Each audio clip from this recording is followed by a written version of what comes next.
ये माशाल्लाह जी दूध निकालने का तरीका जी।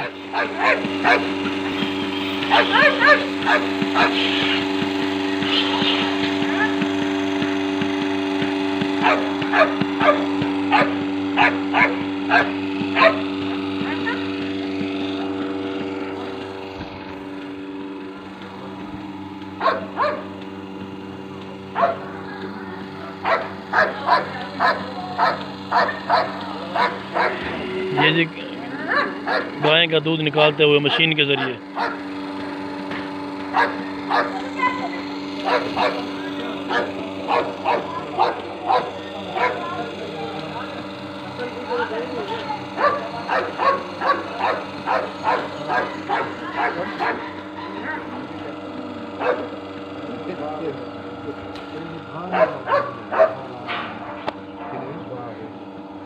आसम साहब क्या करेंगे ये कितने खिलवाया